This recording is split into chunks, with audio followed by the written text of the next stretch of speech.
আরও উপস্থিত আছেন নড়াইল সদর উপজেলার কর্ম পরিষদের অন্যতম সদস্য ভাই মাওলানা হাদিউজ্জামান সহ সামনে ইউনিয়নের বিভিন্ন পর্যায়ে দায়িত্বশীল ভাইয়েরা, সামনে উপবিষ্ট আমার কর্মী ভাইয়েরা, আল্লাহ সুবহানাহু ওয়া তাআলা দরবারে শুকরিয়া আদায় করছি যে আল্লাহ পাক রব্বুল আলামিন আমাদেরকে এই সাধারণ সভায় উপস্থিত হওয়ার তৌফিক দান করেছেন। এই জন্য সকলে পড়েছি আলহামদুলিল্লাহ।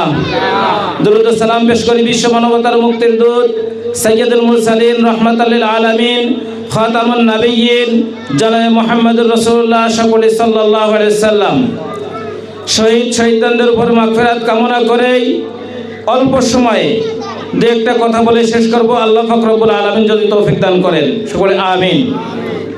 প্রিয় ভাইয়েরা, আল্লাহ সুবহানাহু ওয়া তাআলা কোরআনের ভিতর বলেন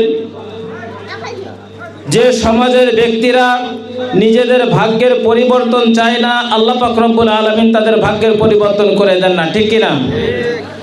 এই জন্য বাংলাদেশ জামাত ইসলামী এই ঘুণে ধরা সমাজকে পরিবর্তন করার জন্য, ন্যায় ইনসাফ ভিত্তিক সমাজ প্রতিষ্ঠা করার জন্য সামনের দিকে এগিয়ে যাচ্ছে, ঠিক কিনা?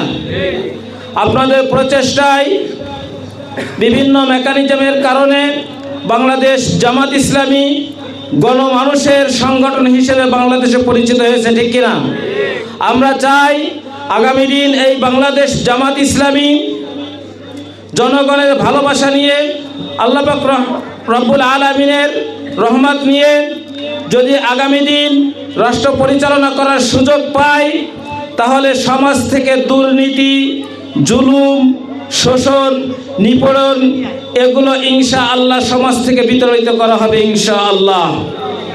এই জন্য আমরা চাই আগামী দিন বাংলাদেশ জামাত ইসলাম মনোনীত এমপি পদপ্রার্থী মাওলানা ওবায়দুল্লাহ কায়সার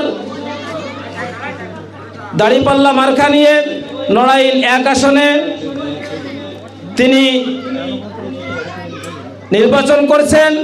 আমরা চাই আল্লাহ পাক রব্বুল আলামিন আমাদের সহযোগিতার মাধ্যমে তাকে যেন বিজয় হয়ে সংসদে কোরআনের কথা, সমাজ পরিবর্তনের কথা যেন বলতে পারে, আল্লাহ পাক রব্বুল আলামিন সেই তৌফিক দান করুক।